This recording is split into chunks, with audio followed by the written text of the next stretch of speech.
The views and opinions expressed on the following program are those of the host and guests and do not necessarily represent those of any organization, including One Generation Away. The freedom of a people to choose its leaders is the root of liberty. Keep alive this experiment in liberty. Liberty, in case you've forgotten, is the soul's right to breathe. Government should be very minimal in protecting liberty. Peace cannot be purchased at the cost of liberty. The sturdy ground of liberty. Liberty once lost is lost forever. Fight for their liberty and for our security. Guarantees individual liberty. This great republic, born alone in liberty. Liberty. Liberty. Liberty. Liberty. Liberty. Liberty. Liberty. Liberty. Just how much do you want liberty? This is Liberty Nation with Tim Donner, a production of LibertyNation.com. Cutting through the double talk, taking on the topics, going after what the politicians really mean, and making it all clear. For your freedom and your liberty. Liberty Nation with Tim Donner. Will the American people stand up or sit down for impeachment? Is the woke culture driving leftists to victory or driving them right off the cliff? Has President Trump forever changed U.S. foreign policy? We will consider all those weighty questions this week. Welcome back in to Liberty Nation Radio, a production of LibertyNation.com and heard from coast to coast on the Radio American Network. Impeachment fever continues for Democrats after a purely partisan vote threatens to tear the country even further apart than we already are, while Democratic presidential candidates are forced to speak of little else just 2 weeks before their next debate. Plus, we'll be joined by a couple of the finest writers from LibertyNation.com, race relations correspondent Jeff Charles on wokeness and the cancel culture, and legal affairs editor Scott Cosenza on threats and promising developments regarding your individual liberty. Say what? Say what? Say what? One more time. We kick things off with our signature segment, Say What, where we roll out a virtual assembly line of wacky, astonishing, damnable, and ultimately revealing things uttered by politicians and the chattering class. It would be natural for President Trump to be in something of a state of panic or at least emotional sobriety, given that the House of Representatives is trying to reverse the results of the last election and kick him out of office before the voters even have a chance to weigh in 1 year from now.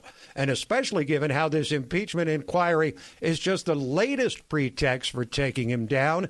He's been dealing with this since the morning after the 2016 election. But this is Trump, a man and a president not given to backing down or quieting himself in the face of attacks. He's been dealing with this unending vitriol from the left for 3 years. So when he showed up for a rally in Mississippi before Tuesday's gubernatorial election there, he laid into the Democrat presidential frontrunner, ridiculing him to the delight of another packed house. In the delusional Democrat fantasy, I'm now supposed to be afraid of someone called 1% Joe. I used to call him 1% because he could never get 1% in the primaries. Then he got brought out by Obama out of the trash heap, became vice president. But we've now named him Very Slow Sleepy Joe. Very slow. He's gotten slower and slower. I'm afraid if he gets a nomination, he'll be so slow. We'll have the lowest rated debates in history. Trump is likely bolstered by the fact that not a single Republican voted in favor of the current impeachment inquiry. Very different than the two impeachments in the 20th century, when every Democrat and all but 4 House Republicans voted for the impeachment inquiry into Richard Nixon, and every Republican and 31 Democrats voted for the inquiry into Clinton. But this time, all but 2 Democrats and 0 Republicans. And at that same rally, the Tennessee senator who's become one of Trump's biggest supporters, Rand Paul, said it's time for the entire Republican Party to fight this never-ending impeachment push. President Trump has great courage. He faces down the fake media every day. But Congress needs to step up and have equal courage to defend the president. Hunter Biden made $50,000 a month. That's the definition of corruption. We know he got it only because of his family connections. We also now know the name of the whistleblower. The whistleblower needs to come before Congress as a material witness because he worked for Joe Biden at the same time Hunter Biden was getting money from corrupt oligarchs. I say tonight to the media, do your job and print his name. Once again, we will see whether Biden will be attacked by his fellow Democrats during their next debate on November 20th. They need the issue to try and take Biden down, but they don't want to do anything that might accrue to Trump's benefit. What to do? Meanwhile, Adam Schiff and the other Democrats heading into the impeachment effort said they would bring the whistleblower forward, but then said it's not necessary. But everyone around Washington already knows who he is, and everyone else will as soon as the Democrats start their impeachment hearings in the next week or two.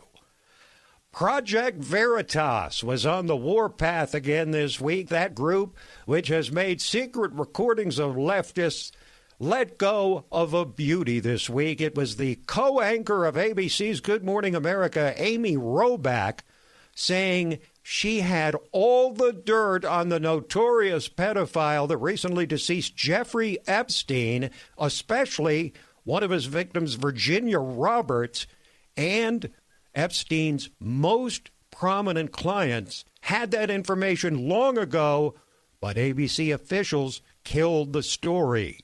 I've had the story for 3 years. I've had this interview with Virginia Roberts. We would not put it on the air. First of all, I was told, who's Jeffrey Epstein? No one knows who that is. This is a stupid story.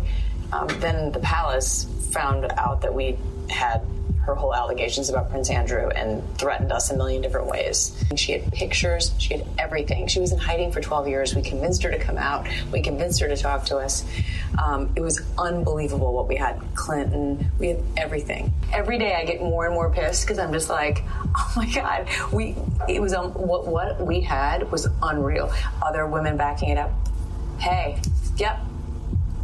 Brad Edwards, the attorney, 3 years ago, saying there will come a day when we will realize Jeffrey Epstein was the most prolific pedophile this country has ever known. I had it all 3 years ago. So this story still has legs, even after the reported suicide of Jeffrey Epstein weeks ago.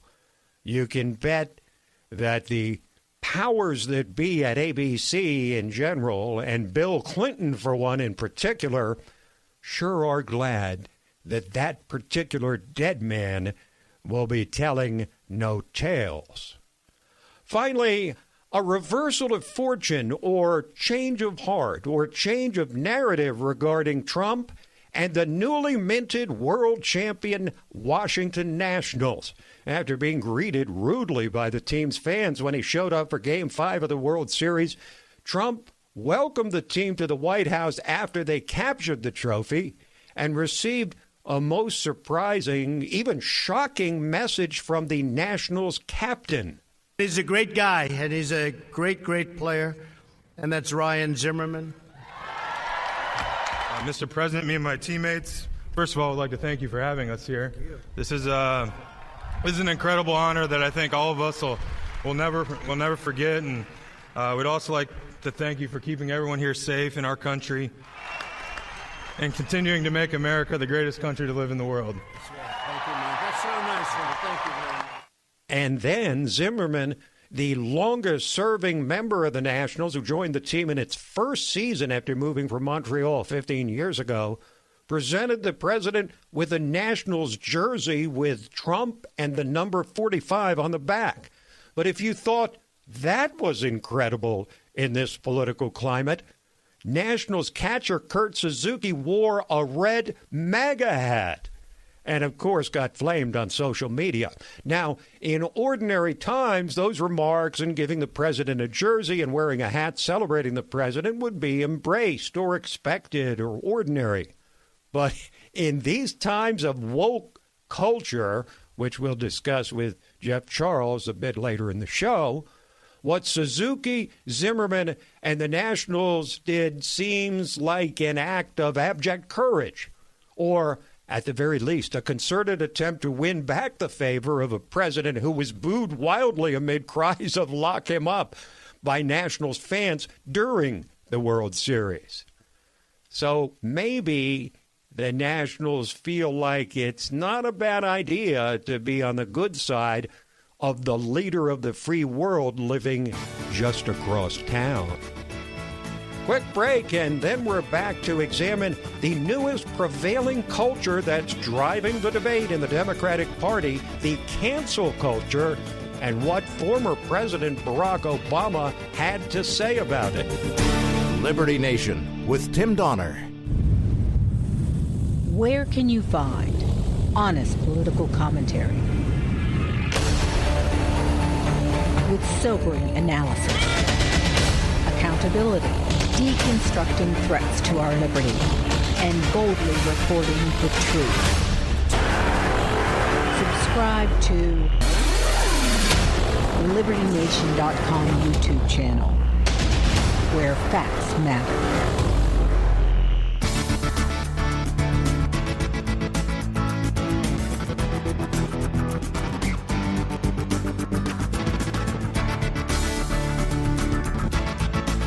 We believe that all men are entitled to blessings of liberty. This is Liberty Nation with Tim Donner. This idea of purity and you're never compromised and you're always politically woke and all that stuff, you should get over that quickly. The world is messy. There are ambiguities. Yep. People who do really good stuff have flaws. That's not activism. That's not bringing about change. If all you're doing is casting stones, you're probably not going to get that far. The cancel culture, also known as the call-out culture. It's the new catchphrase for what the American left has become. Cancel culture is a form of boycott in which someone, usually a celebrity, who's shared a questionable or unpopular opinion or demonstrated a behavior that's perceived to be either offensive or problematic is called out on social media and canceled, boycotted, essentially. It's all about a perpetual state of virtue signaling, and no less than Barack Obama raised a lot of eyebrows in recent days when he called out, even ridiculed, the woke culture, the cancel culture. Joining us to discuss the significance of this turn of events is LibertyNation.com racial affairs correspondent Jeff Charles, who wrote about it this week. Hello, Mr. Charles. How are you? I'm doing well, Mr. Donner. How are you? Very well, thank you. So, the woke culture, the cancel culture, guide us through exactly what these expressions mean. Yeah, so woke culture, or the state of being quote unquote woke, is the notion that one is aware of all the injustices that go on in the United States of America. So basically, it means that you are aware of the things that happen in our society that are unfair to certain marginalized groups. But the thing about it is that could pretty much describe most people. But when you're woke, it means that you approach this from a hard leftist perspective. So when it comes to cancel culture, which is kind of is related to woke culture, this is the notion that when somebody participates in behavior that is oppressive or bullying or anything like that, then the idea is that that person is then canceled by whoever the group is. So the thing is, what the issue with cancel culture is that in some ways it targets people who deserve it. People like R. Kelly or Harvey Weinstein or Matt Lauer. but then they also lump in people who may not deserve it, people who may have made a comment like years ago, like with the case of the comedian Kevin Hart, who had a tweet that was offensive to the LGBT community 10 years ago, and they wanted to cancel him. And he ended up losing his Oscar gig because of it. So basically, it's not just criticism, which is how they'll make it sound. It can also be an attempt to actually destroy somebody's career. So it sounds like this is somewhat like the tradition in certain religions of shunning people, only it's done in a far more public forum. But this is what the left's been hanging their hats on in this presidential cycle, is this woke culture. Now, given that the left, Jeff, seems to have left Barack Obama behind, apparently believing him to be insufficiently radical, will his call out of the woke culture change things a lot, a little, or not at all? Yeah, you know what? It's not going to change the people who are involved in cancel culture because they want to do this. This is where they are. But what it could do is to energize the people on the left who don't appreciate cancel culture, because I think it's a misconception that it's only the right that hates cancel culture. There are plenty of people on the left who came out publicly and praised Obama for making those statements, because most people in the United States on the left and on the right don't like this whole social phenomenon where people have their careers ruined or their reputations ruined based on comments that may or may not even be offensive. So I think it can help to energize that crowd who wants to push back against that on the left.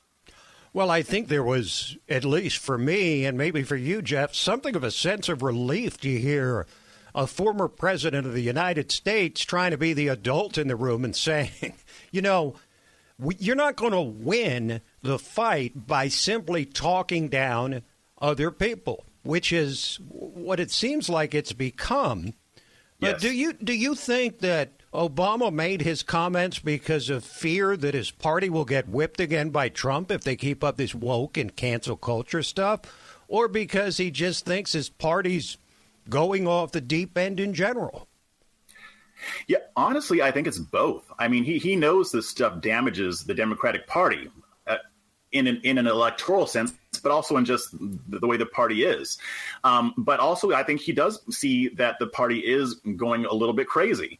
And, we can say whatever we want to about Obama. There were things that he didn't handle the right way, but he was never this radical. Not even close. Not even close. Not even close. Yeah. So, I mean, that's why so many on the left have it's as if he hardly was in the White House, because if you listen to these debates, they hardly mention the former president, with the notable exception, of course, of Joe Biden, who clings to him like white on rice.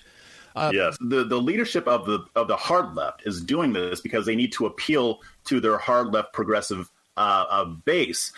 But they're also doing it because for some reason they actually think that this is going to work. Jeff, thanks for joining us. Yeah, thanks for having me. That is Jeff Charles, race relations correspondent for LibertyNation.com. Quick break, and then we're back to consider a weighty question. Has Donald Trump forever changed U.S. foreign policy? Liberty Nation with Tim Donner. Exhausted by all the fake news? On LibertyNation.com's YouTube channel, facts and fresh, bold analysis are what you get without the leftist spin. Subscribe today to the LibertyNation.com YouTube channel, because Truth is making a comeback.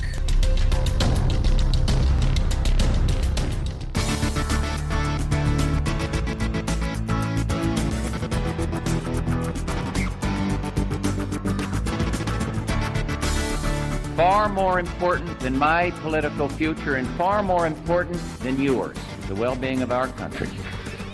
This is Liberty Nation with Tim Donner. When the most wanted man in the world was finally dispatched to his rightful place in hell through the heroism of human and canine alike, yes, a hero dog chased down the target, all Americans reacted with unrestrained applause at both the practical and symbolic meaning of the demise of Abu Bakr al-Baghdadi. That is, all Americans other than impeachment-obsessed Democrats still trying to remove the commander-in-chief from office and now forced into taking an impeachment vote and putting themselves on the record for all to see. But while it's tempting to spike the ball and declare victory as this daring raid reasserts America's unparalleled military might and then to just sort of move on, I think it's important to pause for a moment and take note of the fact that the operation to decapitate the decaying remnants of the ISIS snake holds a far greater significance when you consider it in the context of Trump's multiple initiatives in that tinderbox region in recent weeks. In fact, we may have just experienced a textbook trifecta of Trump's America First policies. Here's what I mean. First, remove our forces from danger when vital national interests are not in play. Second, negotiate a peace deal. Third, search for and destroy America's terrorist enemies. But more importantly, this moment may represent nothing less than a pivot point, perhaps even a turning point, or an about-face in the entire American foreign policy mechanism of the last 75 years. First, Trump made a decision based on a pivotal question. Should the U.S. involve itself in the middle of an imminent region-wide conflict in northern Syria involving Syria and Turkey and Russia and Iran, their respective proxies and associated terrorist organizations, and possibly even China? Up until this president took office, the decision would almost certainly have been to keep America's troops in harm's way due to larger geopolitical concerns, fear of angering our allies, and, of course, the biggest reason of all, oil. But as we've learned in most vivid fashion over these last 3 years, Donald Trump is anything but a typical president. He is nothing if not serious about keeping his campaign promises, often while damning the torpedoes aimed at his heart from the left, of course. And while immigration, jobs, and the economy were at the heart of Trump's 2016 campaign, a promise of at least equal, if not greater weight, was Trump's stated commitment to end the cycle of foreign entanglements that have exacted a cost in talent and treasure that is no longer acceptable to the American people, if it ever was. Trump was clear as a candidate and as president that he would project extreme military strength, but use such strength only when absolutely necessary to protect demonstrably vital American interests. But Trump was just as unambiguous, though more understated, in his commitment to one of the most overlooked items on his agenda, which would render involvement in the Middle East unnecessary, and that is energy independence. It means no more foreign wars fought over oil. And with the fracking revolution unleashed over the last decade and an administration committed to radical deregulation, we are, by most measurements, at least 90% of the way to self-sufficiency. Think about the enormous ramifications of no longer having to rely on unstable and corrupt regimes halfway around the world for our everyday energy needs. Indeed, we are living through an extraordinary era. The voters of 2016 had reached a state of disconnection and repulsion at the political establishment of both parties so intense that they were willing to reject the same type of establishment hacks they'd been fed for all time and roll the dice on the quintessential joker in the deck named Trump. It was a result that would have been unthinkable at any other juncture in American history. And there may be no greater disconnect between the people and the politicians than on this central question: for what causes are American lives worth sacrificing? There's simply no way the American people support our involvement in a war thousands of miles away to protect people nobody knows or cares about, and involves most every major adversary or enemy on the planet. To what end? And when does it end? Is this a permanent presence? Was the message from voters in 2016 not crystal clear on the matter of foreign entanglements and quagmire such as the one involved in this 20-mile stretch of sand in northern Syria? And yet, Trump was broadly condemned, not just by Democrats and leftists performing an about-face on their historical pacifism, but by neoconservative establishment Republicans typified by Mitt Romney, accustomed to flipping the power button on the war machine at the first sign of trouble. But then, as the hysteria in the encrusted and entitled foreign policy establishment rose to a fever pitch, Trump announced a 5-day ceasefire and then a permanent ceasefire, while tamping down expectations that anything in the Middle East is actually permanent. Now, this moment in time beckons us to reconsider our relationship with the rest of the world, much of which continues to criticize us while relying on us for protection and stability. We have troops stationed in over 100 countries, 3/4 of a century after the end of World War II. In the years following that war, NATO was formed to coordinate and collectivize Western defenses against the Soviet threat. Since that threat ended with the dissolution of the Soviet Union 3 decades ago, what exactly is the present purpose of this organization? And since the EU was formed to compete economically against the U.S., have not the terms of engagement altered to the point of being virtually unrecognizable in their original form?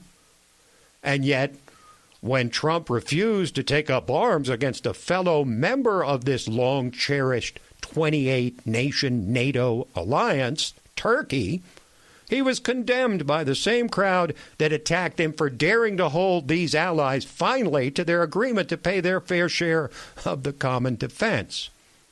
Trump's America First policies have resulted in our withdrawal from the Paris Climate Accord and the Trans-Pacific Partnership, globalist schemes typical of the long-standing foreign policy elite and typically incompatible with American sovereignty. He got us out from under Obama's private Iran nuclear deal, which was never ratified by the Senate. He's at last made good on repeated promises by previous presidents to move the U.S. Embassy in Israel to Jerusalem. He's eschewed multilateral negotiations in favor of direct discussions with reviled dictators who were previously isolated from the world, most notably, of course, Kim Jong-un of North Korea. And then there's Russia, still cited by Democrats as colluders with Trump, despite a 2-year-long fishing expedition by Trump-hating investigators which proved the opposite. Through all of this, few seem to even acknowledge or realize that Russia is no longer a superpower or even a true world power. Their economy is about 1/3 the size of the U.S., They no longer rank even among the world's top 10 economies. They're dangerously reliant on the single commodity of oil, and they're in no position to pose an existential threat to anyone. But here's the ultimate question that begs an answer. Now that Trump has broken the mold of reflexive support for military operations deemed vital by the foreign policy elites, can we ever go back? Now that Pandora's out of the box and the toothpaste out of the tube, can it ever be put back in? Will the American people ever again, or at least for the foreseeable future, support the reversal of Trump's policy and support the deployment of American troops for purposes not widely considered by the people to be vital to our national interests? The elites, our betters, the best and brightest sent to our nation's capital, have been entrusted with decisions on war and peace for as long as we can remember. The voters' judgment is that they have failed. And with Donald Trump uniquely positioned to upset the elitist apple cart, they've been presented with a challenge that they never could have expected until Trump famously descended that escalator in Trump Tower. Folks, this is what real change looks like. This is what ending endless wars looks like. This is how it looks to remove the power of life and death from the hands of those who have proven unworthy of it, and return it to those who have the interests not of the globe, but America at heart. We'll break away for a moment and then come back with Talkin' Liberty. Liberty Nation with Tim Donner. And now we welcome you into the ultimate segment of Liberty Nation Radio. It's called Talkin' Liberty, when we're rejoined by our regular contributor, constitutional lawyer, LibertyNation.com legal affairs editor, and Liberty watchdog, individual Liberty watchdog, particularly Scott Cosenza. Hello, Scott. Tim, I love the intro. Hello, and thank you.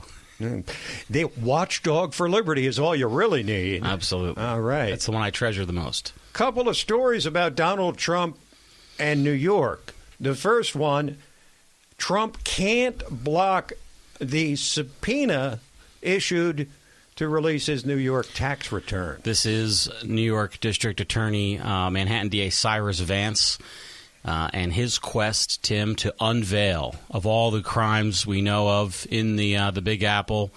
Donald Trump may have done something nefarious with Stormy Daniels or somebody else, and the key item in these things is his tax returns, and unceasingly they go after them.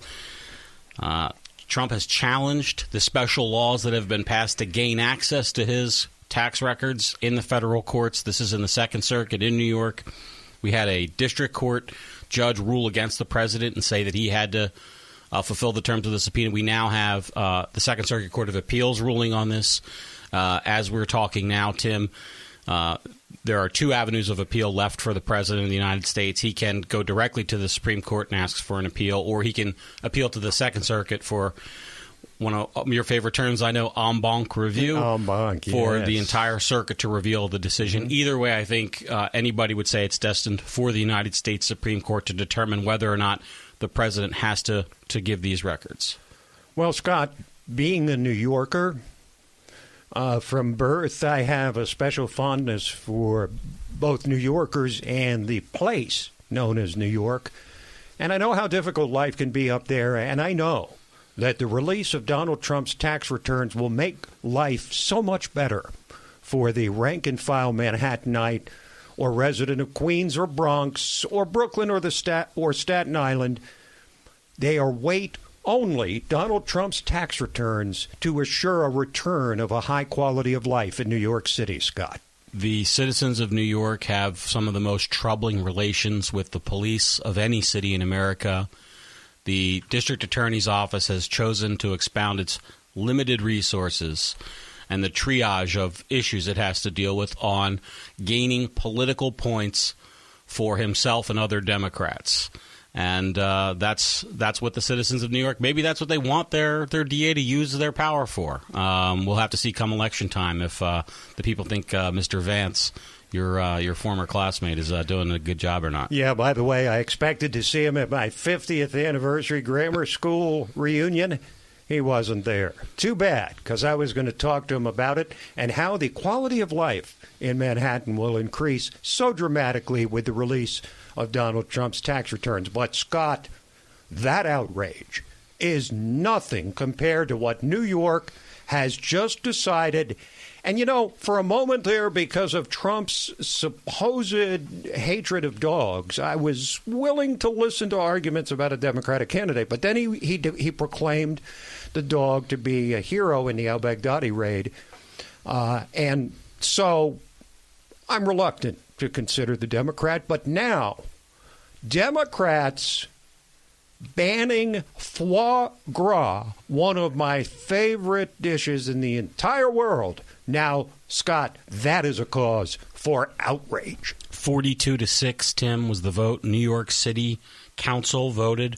The ban will take place in 2022, so eat them while you got them. And explain exactly why it's necessary to ban this particular delicacy. The reason why is because Carlina Rivera, city council member, and the others who voted for it were convinced, Tim, by animal rights activist videos that show, oftentimes in settings in Eastern Europe, inhumane treatment of ducks that are used and geese for foie gras production, which, Tim, by the way, is banned in the United States, where the highest quality foie gras we know comes from New York, actually. Hudson Valley Foie Gras is one of the main producers of this. And, in fact, a New York City company called D'Artagnan is a main seller of their foie gras. These are New York City politicians that are going to try to put New Yorkers on their, out on their keister, out of a job because of basically some animal rights propaganda. This food can be produced without cruelty whatsoever to animals and is currently done so in New York. We're near the end of the show. Can we end this early? I'm getting hungry. I'll tell you what. I'm getting really if you hungry. Haven't tried it, all this talk go out of now. It's fantastically expensive, but boy, is it delicious. Okay, Scott, let's move west from New York to Kansas, where justices are considering cases of police pulling over cars registered to suspended drivers. And the problem with that is... Well, let's say you're driving down the road, Tim, and your parent is the registered owner of a vehicle, or your spouse is the registered owner of a vehicle, and there's an issue with their driving privileges. And you haven't done anything wrong. You haven't sped, you haven't done an illegal turn or anything. You're just minding your business, driving down the road, honoring the laws. Should the police be able to pull you over to determine whether you're driving without a suspended license? That's what this case is about. The man, Mr. Glover v. Kansas is the name of the case, was pulled over because police ran his tag. Now, the thing I want you to consider, Tim, is the presence of these automated license plate readers and what it would mean if police officers could just pull over any vehicle, regardless of who was driving, just based on the driving status of the registered owner of the car. We know, for instance, in this case, the trial judge herself said she owned 3 cars. She drove one, her spouse drove another, and her child drove the third. So she lost her driving privileges for some reason, for instance, right? So that's what the court will decide. Can Americans be pulled over simply because they're driving the vehicle registered to somebody who, for whatever reason, doesn't have valid driving privileges? Now it's time to move on to one of Scott's favorite people in the entire world. There's not been a request for marriage yet, but it's forthcoming shortly between Scott and Education Secretary Betsy DeVos, who has defeated a lawsuit over campus sex assault policies. Stunning and beautiful, Tim. Brave and smart. There you go.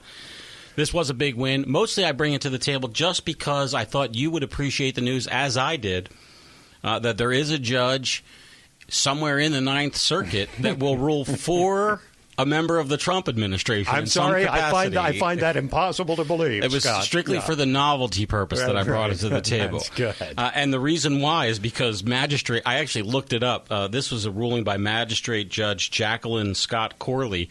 And the reason why is because magistrate judges probably are nominated by the judges themselves rather than a president. Okay, so we have a teachable moment here. What is the difference between a justice, a judge, and a magistrate? A magistrate judge typically handles sort of lower level stuff. They're not quite like a judge's assistant. They are actual federal judges, but they don't have the gravitas of the district court level. So sort of an initial pass for some of this litigation goes through a magistrate judge. They are powerful, though. I don't mean to say that they're not, but not quite the district court level. Okay, thank you, Scott. Thank you, Tim. And thank you for joining us. That's it for this week, but we'll be back at you next week. A reminder that this program and Liberty Nation's own podcast, The Uprising, hosted by Scott, and The Rabbit Hole, Politics and Prose, hosted by Mark Angelides, all of them available at libertynation.com. On demand, anytime, anywhere. So, this is Tim Donner saying, stand up for liberty. And we'll see you next time on Liberty Nation Radio.